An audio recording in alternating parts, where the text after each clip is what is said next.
Një anije patrullimi po skalonte një hapësirë boshe të detit kur papritur një marinar vuri re diçka të pamundur. Një sferë e gjelbër dhe e huaj që notonte në horizont, në fillim menduan se ishte një bovat peshkimi, pastaj u kapën nga tmeri se mos ishte një minë detare e mbetur nga lufta.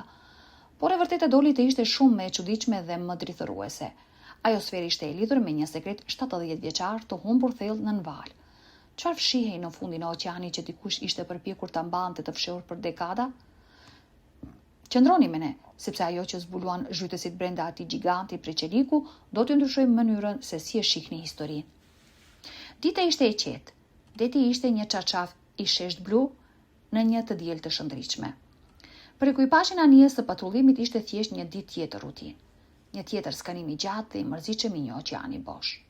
Pastaj, një nga marinarët drejtoi gishtin. Diçka në horizont, thiri ai. Të syt u kthyen. Ishte një objekt i vogël i rumbullakët dhe i gjelbër, po lëkundej butësisht në val. Thjesht një bovat peshkimi, tha kapiteni, pa i hequr syt nga hartat e tija. Por ndërsa anija u afrua, ekuipazhi filloi të përshpëriste. Ishte shumë e madhe për një bovat, shumë e lëmuar dhe ata ishin milje larg nga zona të njohura peshkimi. Diçka ishte e pazakontë. Sipërfaqja e saj e hekurt e kapte dritën në mënyrë të çuditshme. Kishte goditje, shenja mbetje të zbekta të bojës së vjetër. Ekuipazhi shkëmbeu vështrime shqetësuese. Kjo nuk ishte një shenjë thjesht. Kapiteni më në fund ngriti syt. Ai ngushtoi vështrimin. Na afroni më shumë, urdhëroi ai. Anija u zhvendos ngadalë drejt objektit që lundronte. Topi i çuditshëm u shfaq më i madh nga sa e kishin pritur. Një marinar hodhi një mbërtheckë metalike. Ajo goditi sipërfaqen me një tingull të mbretë dhe bosh, metal jo plastik apo dru. Tingulli bëri e hon në përkuvertën e qetë dhe një tension i ri u ul mbi ekuipazhin. Është metal, mërmëriti një burr. Nëse është metal i rënd, nuk po noton këtu thjesht rastësisht. Një drithërim shqetësimi kaloi të burrat. Kapiteni bëri shenjë që litarët të tërhiqeshin më fort.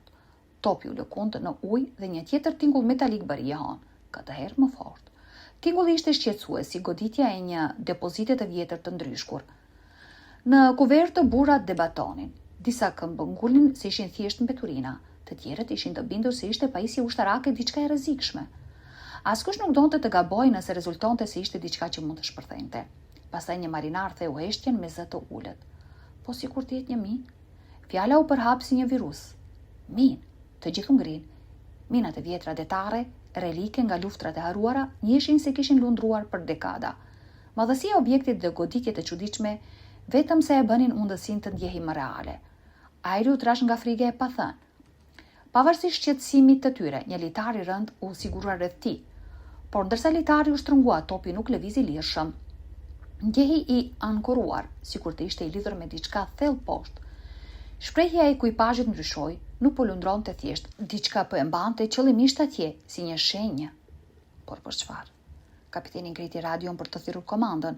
Ai raportoi koordinatat e tyre duke përshkruar objektin e çuditshëm, por pas një përgjigje të shkurtër me zhurmë, linja mbeti e heshtur, vetëm statike. Ai provoi përsëri, nuk pati përgjigje. Ekuipazhi lëvizi i shqetësuar. Ata ishin vetëm me topin e çuditshëm. Deti i papritur u ndjen shumë më i madh dhe shumë më i thellë. Një ndryshim i papritur i rrymës e tërhoqi litarin. Ai u drodh fort pas parmakut.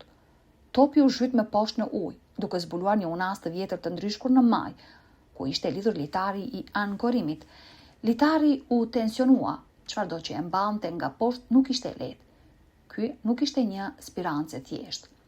Burrat shkëmbyen vështrime të shqetësuara. Ata nuk kishin të bënin vetëm me një sferë lundruese. Diçka tjetër priste në errësirën poshtë. Çfarë kishte atje poshtë? Pyetja qëndronte në ajër. Kishte vetëm një mënyrë për ta zbuluar. U mor vendimi. Zhytësit do të zbrisnin poshtë. Atmosfera në kuvert ndryshoi. Bisedat nervoze u zhduken. Ato u zëvendësuan nga një heshtje e zymt dhe e përqendruar. Dy burrat filluan të vishnin kostumet e tyre të rënda, duke kontrolluar bombolat dhe pajisjet dy herë. Kuverte e anijes ra në qetësi ndërsa zhytësi i parë qëndronte në buzë. Maska e tij ul, ai ishte gati të rrëshqiste në të panjohurën. Ai u hodh në ujë dhe një rrjedhë dhe pluskash u ngjit shpejt në sipërfaqe. Ekuipazhi u mbështet mbi parmak, duke ndjekur gjurmën e fluskave ndërsa ajo zëvendësoi poshtë në blunë e thellë. Për një minutë të gjatë nuk pati asgjë, vetëm fluskat dhe zhurma e motorit të anijes. pastaj dobët përmes linjës së komunikimit, zëri i tij kërkëriti. Ishte i qëndrueshëm, por i sforcuar. Po ndjek litarin poshtë tani, raportoi ai. Dukshmëria është e ulët, ekuipazhi dëgjonte duke mbajtur frymën. Fluskat në sipërfaqe lëvizën më larg anijes. Ai vazhdoi të zbriste. Feneri i tij preu një rrezë të dobët përmes ullumit rrotullues. Çdo rrezë nuk zbulonte asgjë tjetër përveç ujit bosh dhe të errët. Pastaj ngadalë një formë më errët filloi të krijohej. Ishte e madhe, e rrafsht, jo natyrale. Frymëmarrja e tij u shpejtua në kufje. Ai stabilizoi fenerin, duke përpjekur të kuptonte skicën. Ka diçka këtu poshtë, raportoi ai me zërin e shtrënguar. Në kuvertë të burrat shkëmbyen vështrime të tensionuara. Hija u bë më e madhe me çdo lëvizje të zhytësit. Nuk është thjesht një formë. Zëri i tij erdhi i dridhur. Kjo gjë është gjigante. Lart, burrat u ngrin nga toni i tij. Sfera e gjelbër në sipërfaqe pa pritur u ndjej shumë më e vogël. Fjalët e zhytësit erdhën përsëri, të sforcuara por të qarta. Nuk është thjesht një bovat, është e lidhur me diçka masive. Feneri i tij zbroi guaskë dhe balona të korroduara. Duke si pjesë e një trupi anije, askush nuk foli në kuvert. Heshtja mjaftonte. Dhe pastaj papritur zëri i zhytësit u ndërprej nga statika.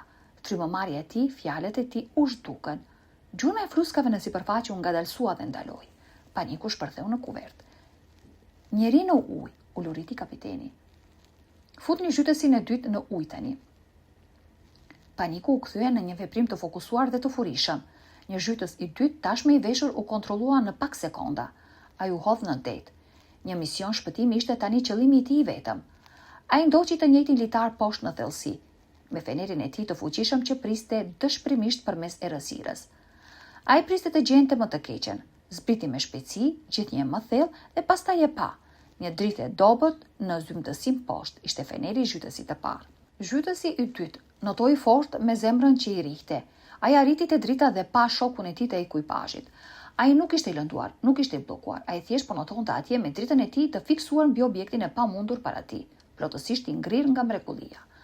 Komunikimi i tij thjesht ishte prishur nga tronditja. Zhytësi i dytë ndoqi vështrimin e tij dhe e kuptoi. Fryma i mbeti në fyt. Para tyre, duke u ngritur nga fundi i detit si një gjigant i vdekur, ishte një anije e mbytur. Të dy zhytësit tani ishin të heshtur.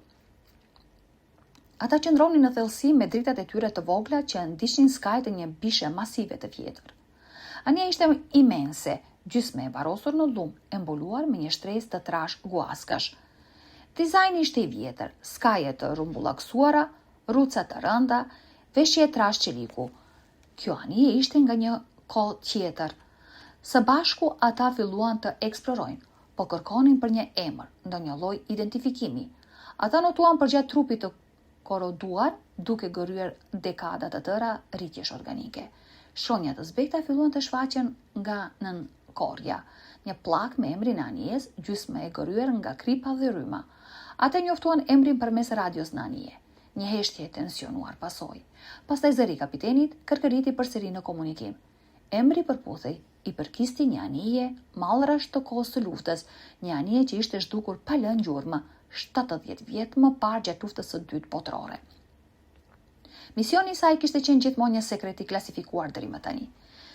Drejt pjesës së pasme, një derë varrej lirshëm në menteshat e saj të ndryshkura. Errësira priste brenda, zhytësit shkëmbyen një vështrim. Ata e dinin se duhej të shikonin. Ata e shtyn në lehtë dhe dera u hap më gjerë me një kërcitje të ulët që bëri jehon në veshët e tyre. Hapësira brenda ishte e ngushtë por e paprekur. Ata lëvizën ngadalë, rrezet e tyre ndriçuan qoshët e mbuluara me lum. Forma filluan të shfaqeshin, objekte të rreshtuara rradh të rregullta. Kjo nuk ishte kaos si një mbytyje e dhunshme, dukej sikur çdo gjë ishte rregulluar me kujdes. Rradh, arkash mbushnin dhomën. Disa ishin thyer nga koha, por shumë ishin ende të paprekura.